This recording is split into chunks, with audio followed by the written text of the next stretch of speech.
Praise the Lord. இந்த வீடியோவை பார்க்கிற என் அன்பு சகோதர சகோதரிகளே, ஆண்டவராகிய இயேசு கிறிஸ்துவின் நாமத்தினாலே உங்களுக்கு என் அன்பின் வாழ்த்துக்களை தெரிவித்துக் கொள்கிறேன். இன்றும் கூட நாம் கொஞ்ச நேரம் கர்த்தருடைய வார்த்தையை தியானிக்க போகிறோம். நாம் தியானிக்க போகிற செய்தியின் தலைப்பு என்னவென்றால் ஒப்பு கொடுங்கள். நன்றாய் கவனிங்கள், ஒப்பு கொடுங்கள். இந்த ஒப்பு கொடுங்கள் என்கிற தலைப்பின் மூலமாக உங்கள் மத்தியில் கர்த்தருடைய வார்த்தையை பகிர்ந்து கொள்ள ஆசைப்படுகிறேன். இந்த செய்தியை கேட்கிற உங்களை பார்த்து ஆண்டவர் சொல்லுகிற, ஆண்டவர் எச்சரிக்கிற ஒரு முக்கியமான ஒரு காரியம், ஒப்பு கொடுங்கள். நீங்கள் உங்கள் வாழ்க்கையை கர்த்தருக்கு ஒப்பு கொடுக்க வேண்டும்.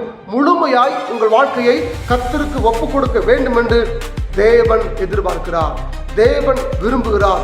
ஏன் உங்கள் வாழ்க்கையை முழுமையாய் கர்த்தருக்கு ஒப்பு கொடுக்க வேண்டும் என்றால் அதுக்கு ஒரே ஒரு காரணம் உண்டு. இனி நாம் இந்த பூமியில் பிறக்க முடியாது. உங்களுக்கு எனக்கும் இந்த பூமியில் கொடுக்கப்பட்ட வாழ்க்கை ஒரே ஒரு வாழ்க்கை தான். அநேக ஜனங்கள் சொல்லுவது உண்டு, நான் இந்த ஜென்மத்தில் மனுஷனா பிறந்திருக்கிறேன், அடுத்து ஒரு பூச்சியா அல்லது மிருகமா ஒரு பறவையா பிறப்பேன் என்று சொல்லி அநேகர் தன்னுடைய வாழ்க்கையை அழித்து கொண்டிருக்கிறார்கள். ஆனால் இந்த செய்தியை கேட்கிற என் அன்பு சகோதரனே சகோதரியே, இனி நாம் இந்த பூமியில் பிறப்பதில்லை. ஒரு வசனத்தை வாசிக்கலாம். எபிரெயர் 9ஆம் அதிகாரம் 27வது வசனத்தில் ஆவியானவர் எச்சரிக்கிற மிக முக்கியமான ஒரு காரியம், அன்றியும் ஒரே தரம் மரிப்பதும் பின்பு நியாயத்தீர்ப்பு அடைவதும் மனுஷனுக்கு நியமிக்கப்பட்டிருக்கப்படியே. நன்றாய் கவனிங்கள். இந்த பூமியில் பிறந்த எல்லா ஜனங்களும் அறிந்து கொள்ளக்கூடிய மிக முக்கியமான ஒரு காரியம், அந்த காரியம்தான் இந்த காரியம். அன்றியும் ஒரே தரம் மரிப்பதும் பின்பு நியாயத்தீர்ப்பு அடைவதும் மனுஷனுக்கு நியமிக்கப்பட்டிருக்கப்படியே.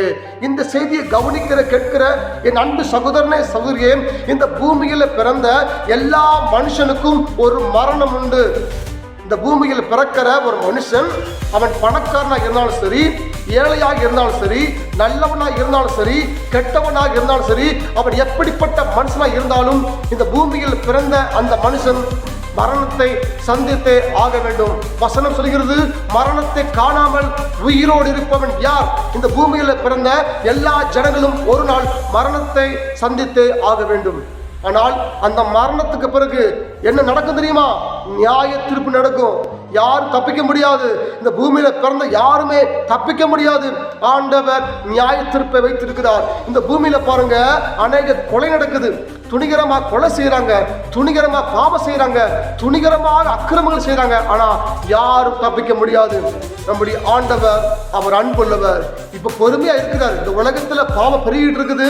நம்முடைய ஆண்டவர் இயேசு கிறிஸ்து அவர் பொறுமையா இருக்கிறார், மிகவும் பொறுமையா இருக்கிறார். ஆனால் யாரும் தப்பிக்க முடியாது. இந்த உலகத்துல பிறந்த எல்லா மனுஷனும் தப்பிக்க முடியாது. யாரெல்லாம் அந்த பூமியில வாழும் பொழுது கர்த்தருக்காய் வாழ்க்கை ஒப்பு கொடுத்து பாவத்தை அறிக்கை செய்து தேவனுக்காய் வாழ ஒப்பு கொடுத்து கர்த்தருக்கு பிரியமான வாழ்க்கையை வாழ்றாங்களோ அவர்கள் தப்பிச்சிருவாங்க நியாய தீர்ப்புல. ஆனால் பாவத்தோடு மரிக்கிறவர்கள், அக்கிரமத்தோடு மரிக்கிறவர்கள் தப்பிக்கவே முடியாது. நம்முடைய ஆண்டவர் அவர் சீக்கிரமாக வரப்போகிறார், நியாயம் தீர்க்க வரப்போகிறார். அவர் எப்படி நியாயம் தீர்ப்பார் தெரியுமா? இயேசு கிறிஸ்து எப்படி நியாயம் தீர்ப்பார் தெரியுமா? வசனம் சொல்கிறது, ஆமென், என்னுடைய வசனமே நியாயம் தீர்க்கும் என்று. இயேசு கிறிஸ்து இந்த பரிசுத்த வேதாகமத்தில் என்னென்ன சொன்னாரோ அந்த வார்த்தை வந்து நிற்கும். அந்த வார்த்தைக்கு யாரும் தப்பிக்க முடியாது. வசனம் சொல்கிறது, மனுஷன் பேசுகிற வீணான வார்த்தைக்கு நியாய தீர்ப்பில் கணக்கு ஒப்புவிக்க வேண்டும் என்று. தப்பிக்க முடியாது. ஒரு மனுஷன் குழந்தையா பிறந்ததிலிருந்து அவன் சாகிற வரைக்கும் என்னென்ன வார்த்தை பேசினானோ அத்தனை வார்த்தையும் வந்து நிற்கும் நியாய தீர்ப்புல. தப்பிக்க முடியாது. பொய் சொன்னா அந்த பொய் வார்த்தை நிற்கும், கெட்ட வார்த்தை பேசினா அந்த கெட்ட வார்த்தை வந்து நிற்கும், மற்றவங்களை குற்றப்படுத்தினா குற்றப்படுத்துகிற வார்த்தை வந்து நிற்கும். தப்பிக்க முடியாது. ஒரு வார்த்தை கூட மிஸ் ஆகாது. எல்லா வார்த்தைகளும் நியாய தீர்ப்பு வந்து நிற்கும். இன்னொரு வசனம் சொல்கிறது, மனுஷர்கள் செய்கிற நன்மையான காரியத்திற்கும் தீமையான காரியத்திற்கும் நியாய தீர்ப்பில் கணக்கு ஒப்பு கொடுக்க வேண்டும். இந்த உலகத்துல ஒரு மனுஷன் செய்கிற நன்மையான காரியங்களும் தீமையான காரியங்களும் வந்து நிற்கும்.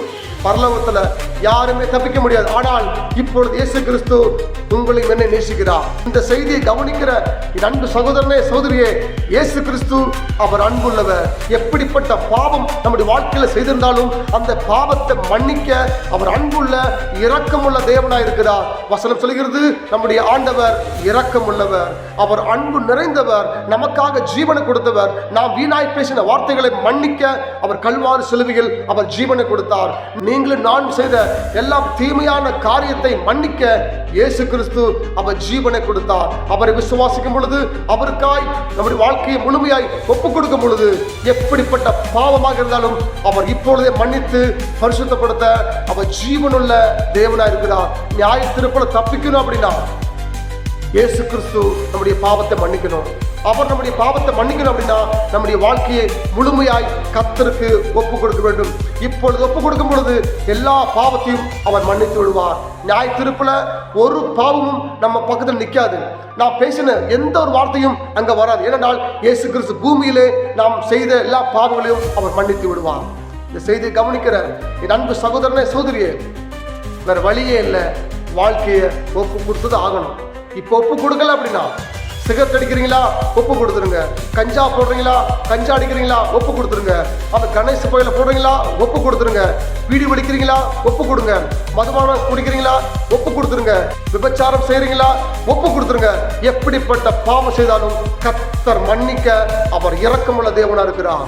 அவன் இன்றைய ரட்சணிய நாள் அவருடைய வாழ்க்கையை முழுமையாய் கர்த்தருக்கு ஒப்பு கொடுத்து அவருக்காய் கொஞ்ச காலம் அவருக்காய் வாழ்ந்து, உங்களுக்கும் எனக்கும் இந்த பூமியில கொடுக்கப்பட்ட இந்த கொஞ்ச வாழ்க்கையை கர்த்தருக்கு முழுமையாய் ஒப்பு கொடுத்து கர்த்தருக்கு பிரியமான பரிசுத்தமான வாழ்க்கை வாழ்ந்து பரலோக ராஜ்யத்தில் பங்கடைவோம். கர்த்தர் தாமே இந்த வார்த்தை மூலமாக நம்மை பலப்படுத்துவாராக, நம்முடைய பாவங்களை மன்னிப்பாராக. ஆமென். God bless you.